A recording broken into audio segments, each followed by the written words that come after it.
Selamat malam teman-teman sekalian. Kita berbicara sedikit kali ini tentang the critical need for philosophy. Eh, Kebutuhan kritis untuk filsafat. Kritisnya kebutuhan untuk filsafat. Apa itu? Kebutuhan untuk filsafat. Jadi ada ungkapan, ada komentar yang mengatakan bahwa filsafat saat ini telah kehilangan kedaulatannya. Dan telah digantikan oleh ungkapan seperti diversitas dan inklusivitas, keragaman dan ke kemerangkulan, inklusivitas. Filsafat itu sepenuhnya bergantung pada seorang filosof ya. Filosofi bergantung pada filosof. Meskipun cinta kebijaksanaan itu yang merupakan makna dasar dari filsafat, philos dan sophos. Philos itu mencintai dan sophos itu kebijaksanaan. Tidak terbatas pada mereka yang menulis buku atau mengajar filosofi.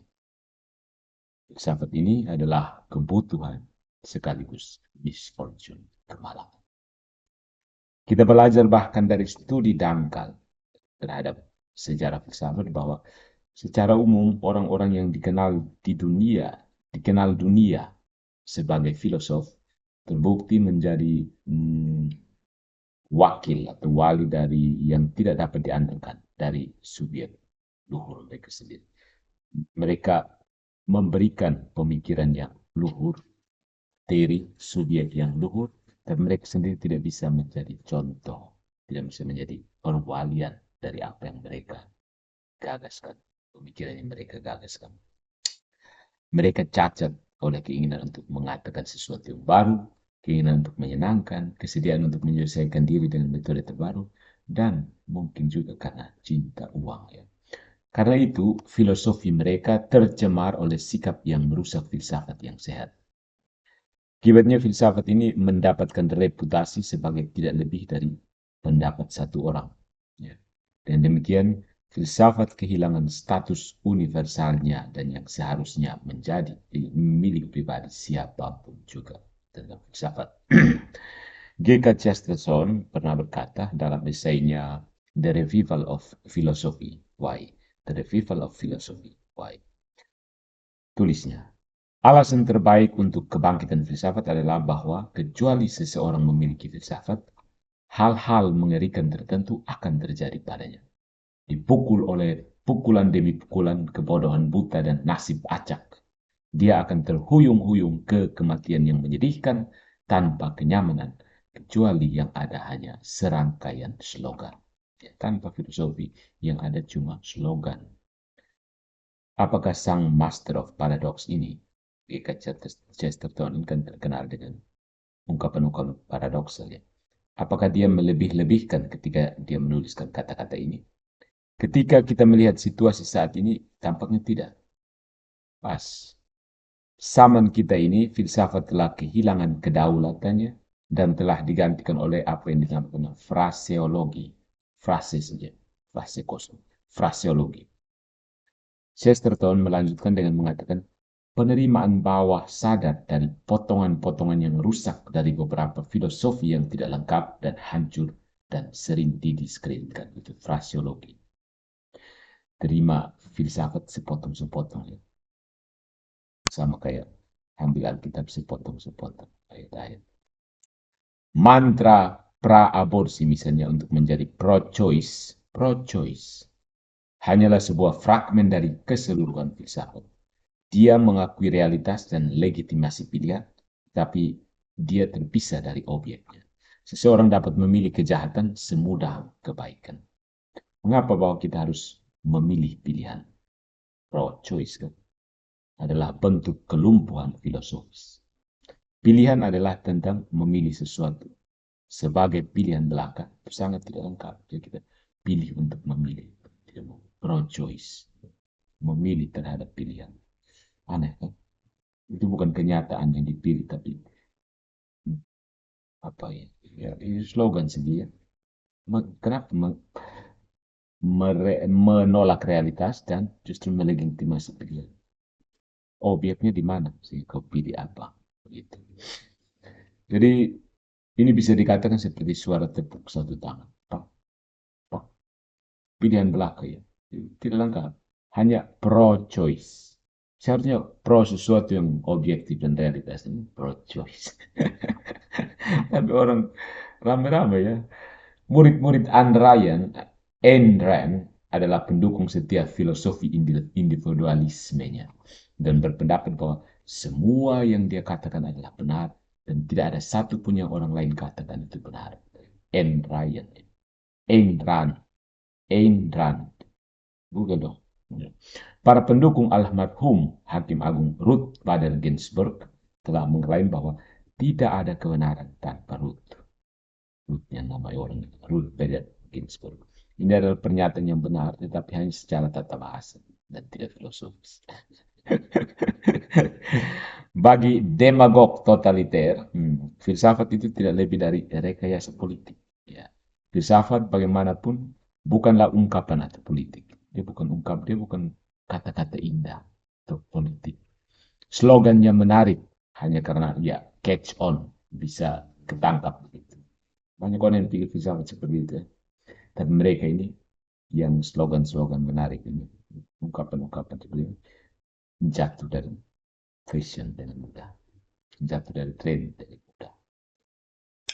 Di dunia sekarang ini, dua ungkapan khususnya telah mendapatkan popularitas luas dan luar biasa. Meskipun fakta bahwa tidak ada yang mungkin menemukan manfaat dari salah satu di antara dua ungkapan ini. Apa itu? Mari kita bedah. Yang pertama itu diversitas atau keberagaman. Keberagaman ini dianggap berdiri sendiri sebagai filosofi yang dapat diterima dan menyenangkan.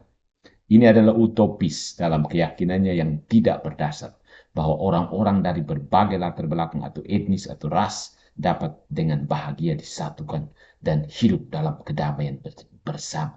Ini utopis sekali. Sejarah justru mengatakan sebaliknya.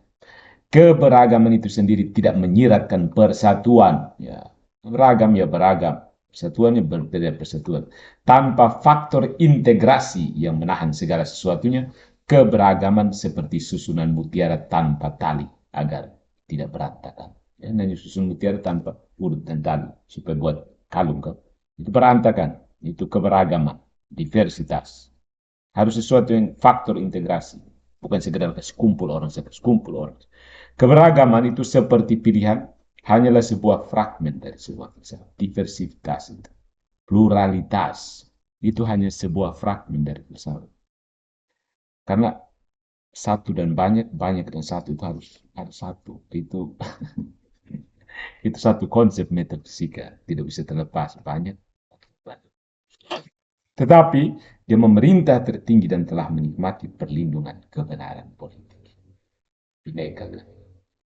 Tidak ada yang benar-benar menginginkan keberagaman lebih pada yang dia inginkan itu kekacauan. Beragam artinya kacau. Beragam artinya kacau. Iya kan? Terkait erat dengan keberagaman adalah inklusivitas. Penerimaan semua. Kedua filosofi semu satu kata ini menderita masalah yang sama. Tidak memiliki prinsip integrasi yang ada. Prinsip integrasinya mesti ada. Termasuk semua orang. Quaker dan Nazi, feminis, pemerkosa, polisi dan mafia, dan macan kumbang hitam dan supremasi kulit putih. Tidak diinginkan. Undesirable. Tidak bisa diinginkan. Atau bahkan unapplicable. Tidak bisa diterapkan. Ya. Inklusivitas itu tidak bisa. Itu hanya slogan kosong. Itu sama kayak sola scriptura itu. Faktanya ini benar-benar omong kosong. Gitu. Meskipun memasukkan semua orang, menginklusifkan semua orang adalah mimpi yang indah. Mengingat situasi sebenarnya, itu jelas tidak realistis. Tidak realistis, kan? Tidak objektif. Itu terlalu paksa. Itu kayak sola scriptura. Tidak ada sola scriptura. Itu slogan kosong. Mencoba menjalani kehidupan dengan tertatih-tatih di atas sebuah fragmen filsafat menggambarkan salah satu hal mengerikan. Sebagaimana yang dicatat Chesterton yang dapat terjadi pada seseorang. Oleh karena itu, diperlukan filosofi yang memiliki kualitas realistis. Bukan sekedar nominalistis kayak yang teman-teman di luar gereja sana. Koheren dan untuk segala zaman. Begitu. Realitas, realisme harus penting. Tidak bisa nominalisme, idealisme, materialisme. Ada filosofi seperti itu, yaitu filosofi realisme. Tetapi sayang sekali ini ditolak hanya karena hubungannya dengan gereja Katolik. Menarik untuk dicatat bahwa Santo Thomas Aquinas mengadopsi banyak filsafat Aristoteles yang pagan. Dia dikritik oleh anggota-anggota gereja yang berperingkat, anggota-anggota berpangkat karena hal ini. Karena pagan, karena ya itu pemikiran pagan, kenapa kau ambil? Thomas Aquinas, itu Aristoteles itu tidak dipermandikan. Kau ambil dia untuk apa? Nah, meskipun kemudian dia dibebaskan ya, dia dikritik habis-habisan karena itu. Kenapa kau ambil itu pemikiran pagan? Kita akan lihat. Gereja menjelaskan bahwa filsafat bukanlah teologi dan juga bukan sesuatu yang diciptakan gereja dengan tujuan untuk memaksakannya pada anggota gereja. No way. Seperti yang dikatakan oleh filsuf besar Katolik Jacques Maritain, filsafat didasarkan pada bukti saja dan hidup berdasarkan akal saja. Itu bisa. Kalau skriptura saja tidak. Akal saja bisa. Oleh karena itu, filsafat adalah untuk semua orang. Ini filosofi ini bukan sektarian dan juga tidak dipaksakan pada siapapun. Dia akan, kalau dia universal, dia pada dasarnya universal, pada dasarnya pasti akan dianut semua orang. Ya, sayang sekali. Filsafat yang realisme itu justru berhubungan dengan gereja Katolik, maka banyak orang terpaksa menolak filosofi realisme. Camkan. Ya. Berbagai paus sangat merekomendasikan filosofi Santo Thomas Aquinas. Namun nasihat ini sama sekali tidak mengklaim untuk membuktikan validitas pemikiran Thomas. Ya. Nasihat ini berupa persetujuan, approval, bukan proof, bukan pembuktian bahwa Thomas itu benar. Tapi persetujuan bahwa Thomas itu benar, approval, endorse, ya, semacam. Namun nasihat ini penting sejauh memberikan orang cerdas dengan keyakinan yang diwakili oleh pemikiran Aquinas. Filsafat yang benar meskipun tidak tertutup. Ya. Para paus telah mendukung sesuatu yang mereka anggap layak dalam dirinya sendiri. Sayangnya, ini adalah perbedaan yang sulit diterima dunia. Kenapa? Katolik. Namun, kadang-kadang ada terobosan ketika seorang pemikir seperti Maritain, Etienne Gilson, Joseph Kipper, Peter Graves, dan lain-lain menyadari nilai objektif dari pemikiran Santo Thomas. Ya. Jadi saudara-saudariku dan saudara-saudariku yang terpisah, filsafat adalah untuk dunia, bukan dari dunia. For the world, not of the world. Ya. Ini adalah pola pemikiran yang berasal bukan dari keputusasaan, tetapi muncul dari pikiran yang rendah hati dan terbuka yang terpesona oleh misteri keberadaan. Sekali lagi, filsafat yang benar adalah filsafat realisme. Sayang sekali, filsafat realisme itu terlanjur sudah dianut oleh gereja Katolik, maka yang protes kepada gereja Katolik akhirnya manfaat. Luther dan Calvin itu penganut apa? Nominalisme. Mereka bukan penganut realisme. Filsafat mereka bisa dipersoalkan. Dan sola scriptura itu sama seperti diversivitas. Sama seperti pro-choice. Itu hanya slogan-slogan kosong yang memprotes. Camkan ini ya. Belajar filsafat yang benar.